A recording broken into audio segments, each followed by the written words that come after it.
Le château de Saint-Maurice offrit une exceptionnelle immersion dans le monde enchanté de Mordillo. Mais pour l'artiste, ce fut aussi le théâtre d'une révélation. Et oui, à 81 ans, après avoir séduit la terre entière avec ses bonshommes silencieux et blêmes, ses jungles en folie, ses girafes dingues, ses footballeurs et ses golfeurs déjantés, ses îles improbables, ses buildings et ses sommets propices aux plus absurdes situations, Guillermo Mordillo a soudainement découvert en ses murs la véritable raison qui anime son crayon depuis plus d'un demi-siècle. Un tel honneur méritait un coup de chapeau. Vous dites que le château de Saint-Maurice était content d'accueillir mon travail, mon exposition, mais je dois dire que moi-même je suis très fier de le faire et que le château de Saint-Maurice me reçoit. Parce que c'est la première fois que j'ai fait une exposition en Suisse et j'ai dû attendre 80 ans. On dit que les Suisses sont lents, mais à ce point-là, je ne m'attendais pas. Dans cette exposition, il y a des gens que ça faisait longtemps que je ne voyais pas. J'ai fait la découverte de quelques dessins qui sont apparus comme ça, on les a repêchés du passé. Et il y a des dessins qui ont 30, 40 ans ici, hein, et même plus. Mais moi-même, parfois, j'oublie mes dessins, parfois. Il faut les revoir pour se remémorer. Alors pour moi, l'essentiel de Mordillo, c'est deux choses. C'est un merveilleux dessinateur et c'est un aquarelliste extrêmement subtil. Je dirais d'une part que c'est un monde de poésie et de fausse naïveté. C'est un artiste qui peut être lu à plusieurs niveaux. Il semble apparemment s'adresser aux enfants, aux vieux enfants que nous sommes, et quand on approfondit un tout petit peu son œuvre, on découvre qu'il y a bien autre chose derrière et au-dessus.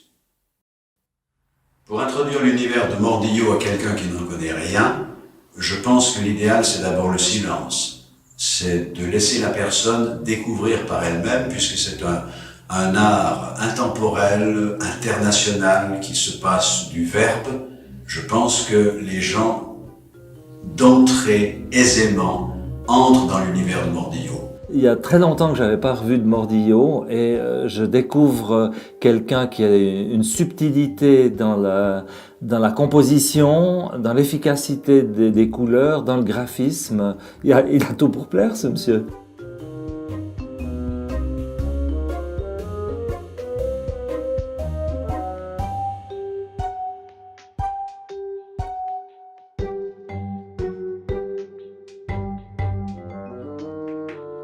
C'est de l'aristocratie dessinée. J'ai eu la chance de connaître Franquin, Hergé, Gigé, Robat. C'est de la même qualité, c'est-à-dire qu'il y a une rigueur, il y a un don de soi par rapport au graphisme qui est magnifique. Tu peux pas ne pas rire, c'est ça qui est extraordinaire. Et chaque dessin te relance dans du rire et avec des moyens hyper simples. Il y a une répétition au niveau des personnages. Quand tu imagines, sans voir l'expo, tu vas te dire « Oh, c'est toujours les mêmes petits bonshommes blancs, etc. » Eh ben non, à chaque coup, ça marche.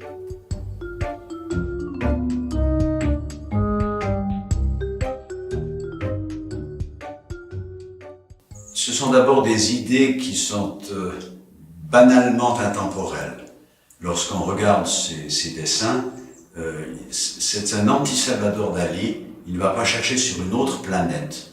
Il se contente d'être sur la sienne et sur la nôtre, de regarder ce qui l'environne et d'y déceler les petites parts de subtilité ou de décalage.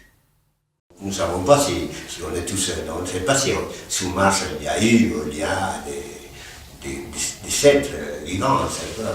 Moi je voudrais bien parce que je ne suis pas très content avec ce que nous savons sur les planètes. Nous commettons beaucoup d'erreurs. Nous utilisons trop notre intelligence. On devrait utiliser un peu davantage l'instinct. Regardez, les animaux ne se trompent jamais. Pourquoi? Parce qu'ils n'utilisent pas l'intelligence, ils utilisent l'instinct. Et moi, je voudrais imiter les animaux, je voudrais travailler comme un animal, par l'instinct. Et je l'ai fait. Les gens me demandent d'où que tu sors des idées. Moi, je dis, pas l'instant. C'est la façon la plus sûre de ne pas se tromper. Je crois que je suis un gentil méchant. Tout qui représente la tendresse est arrondi. On dit, il a un nez pointu. Si vous regardez bien, le nez n'est pas pointu, il tourne. Les doigts tournent. Et les meilleures parties du corps sont rondes.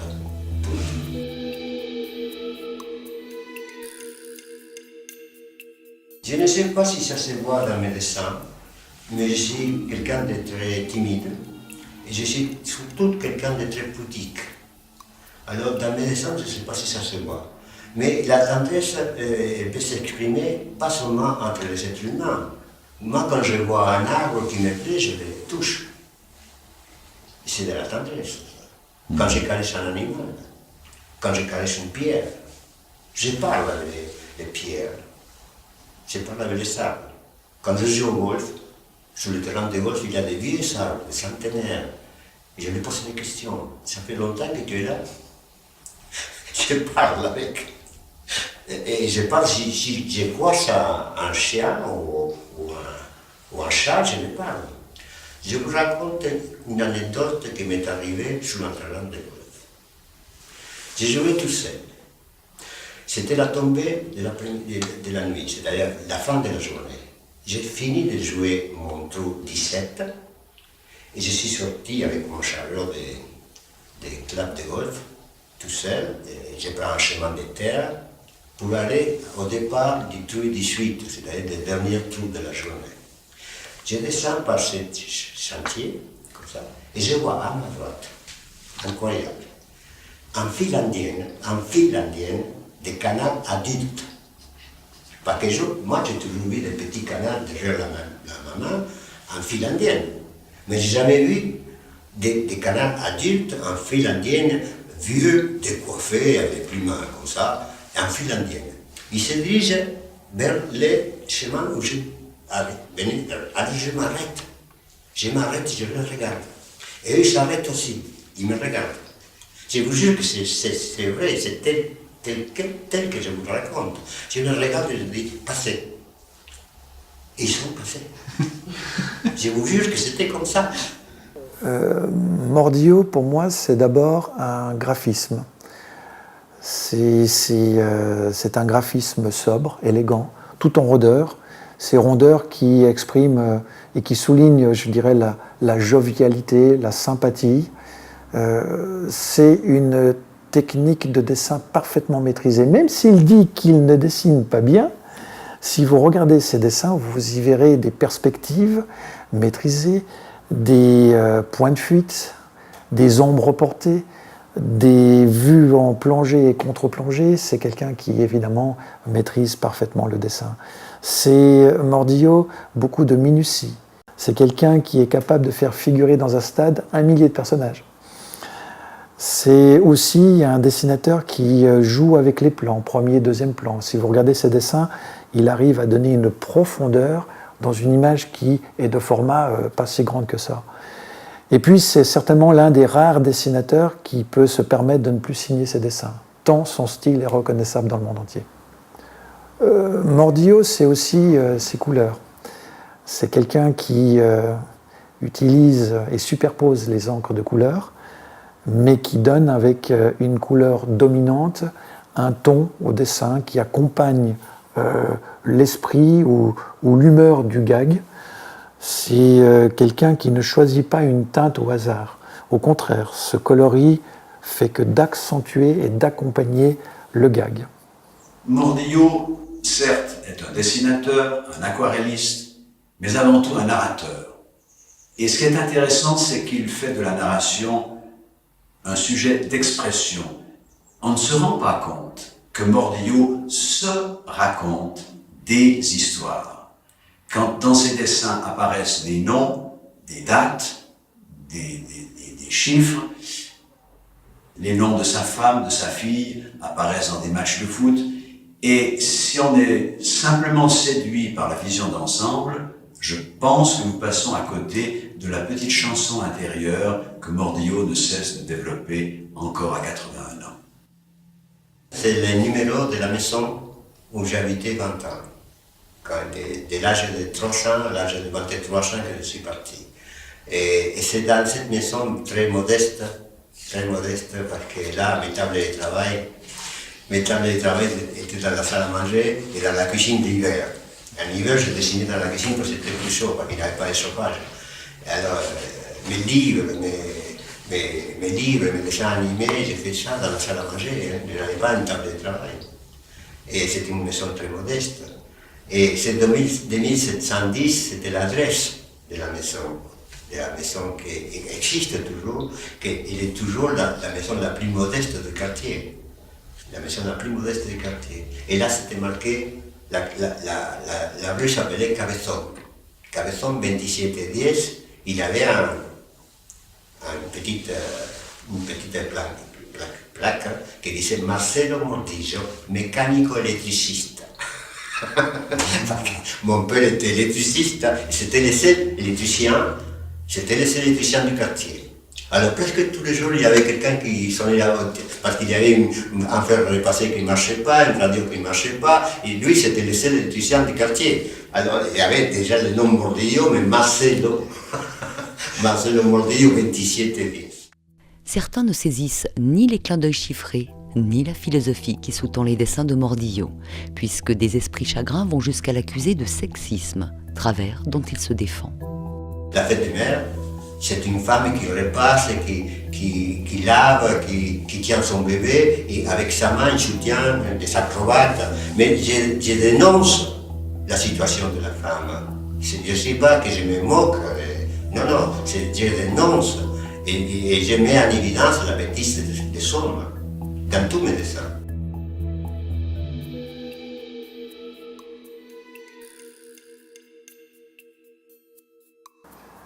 Mordillo, c'est aussi une mise en scène. Si vous regardez les découpages de ses dessins, il a deux types d'illustrations. Il y a soit le dessin en une case, où là, il essaie d'être instantané et avec un gag très fort. Et puis, il y a aussi un découpage, une planche faite sur 3 ou 4 strips. Et là, il y a une mise en scène, un découpage qui est totalement cinématographique. C'est évidemment l'influence que Walt Disney a exercée sur lui quand il était enfant. Mais si vous regardez la narration du gag, vous y verrez un dessin animé. Contrairement à la bande dessinée, qui est aussi composée de 3-4 strips, pour la plupart des auteurs de bande dessinée, lui, il a cette narration totalement cinématographique. On a l'impression de lire, de découvrir un dessin animé. Et je ne suis pas évidemment surpris que dans les années 80, il a développé ses dessins en dessin animé, en petites capsules, en petits dessins animés. Les personnages du monde de Mordillo connaissent souvent des situations absurdes ou vaines qui tournent en dérision la condition humaine. On peut donc s'interroger sur le rapport qu'entretient leur auteur avec Dieu. On dit que Dieu a créé l'homme à son image et Et à sa ressemblance. Moi, je crois plutôt que l'homme a inventé Dieu à son image et convenance. Je suis né dans une famille catholique qui n'était pas pratiquante. On m'a baptisé. J'étais trop petit pour me défendre. Quand il est arrivé l'âge de prendre la première communion, je n'ai pas voulu. J'avais 8 ans. Mais pas de raisonnement philosophique à 8 ans. Non, j'ai dit non parce que quand je suis allé à la première classe de catéchisme, je me suis ennuyé. Je ne pouvais pas. J'avais pas je ne croyais pas à ces choses que disait. Et on est allés tous les deux avec ma sœur. Et tous les deux, on est venus avec la même idée qu'on ne voulait pas recommencer. Ma sœur a pris sa première communion à 20 ans. Et moi, je n'ai pas changé d'avis. Je n'ai pas trouvé la voie, je n'ai pas trouvé l'explication. C'est une explication qui ne m'est pas donnée par aucune religion, pas seulement la catholique. C'est aucune religion me donne la réponse aux questions que je me pose. Vous savez, Dieu m'aimait beaucoup parce que je le laisse tranquille. Jamais je demandé quoi que ce soit à Dieu. Vous n'allez pas m'entendre dire si Dieu le veut. À demain, si Dieu le veut, grâce à Dieu, vous n'allez jamais m'entendre dire une chose comme ça. Je le laisse tranquille. S'il est là, je le laisse tranquille. Il doit m'aimer, parce que je ne demande jamais de rien. Vous savez, Dieu c'est un homme, on dit Monsieur, Seigneur. Et pourquoi pas une femme? Si j'étais une femme, je n'accepterais pas que Dieu soit un homme. Je suis un homme, je n'accepte pas que Dieu soit un homme. Pourquoi pas un chien? Vous parlez anglais? Quelquefois. Oui. Comment on dit chien en anglais? Un dog. À l'envers. Vous savez regarder le regard des chiens? Regardez comment les chiens vous regardent. Ils ne sont pas Dieu, mais ce sont des envoyés spéciaux. Un chien qui regarde, pour moi, il y a quelqu'un là. Il y a quelqu'un à l'intérieur. C'est un regard spécial. Tous les chiens. Et dog à l'envers, c'est God. Ce n'est pas Dieu, mais c'est un témoin. Il vient nous voir. Il nous contrôle. Moi, j'aime bien voir les choses comme ça. Je suis un humoriste. Je suis un humoriste dans l'âme. Même si je ne suis pas un homme gay. Mais j'aime bien voir les choses comme ça parce que ça m'aide. Ça m'aide moi et je suppose que ça aide tout le monde. J'essaie. Mordillo, c'est aussi un humour. Un humour tendre, poétique, sensible. C'est un humour sans parole, ce qui lui donne la faculté d'être compris évidemment dans le monde entier. Et puis surtout, Mordillo, c'est jamais vulgaire. Et donc sa force, c'est de pouvoir plaire aux petits et aux grands. La présence de Guillermo Mordillo en Valais aura non seulement scellé les retrouvailles d'un auteur et de son public, mais lui aura permis de découvrir la raison d'être de son travail. Quand j'ai dit hier soir au château de Saint-Maurice, j'ai dit, je crois qu'il y a un message dans mon travail. Deux petits points, je vous aime. J'ai découvert ça hier soir, ici au château de Saint-Maurice. Mordillo, non seulement est un être aimable, mais c'est également un être aimant. Et il nous a confié que si le moteur principal de sa création, c'est de faire plaisir aux gens qu'il aime. Et je trouve réconfortant, et c'est une consécration, de voir que tant d'années après qu'il ait quitté la Suisse et un petit peu pris ses distances à l'égard de l'édition, que l'amour qu'il a porté aux autres lui revient en pleine face, parce que vraiment, on peut le constater, le public adore Mordillo.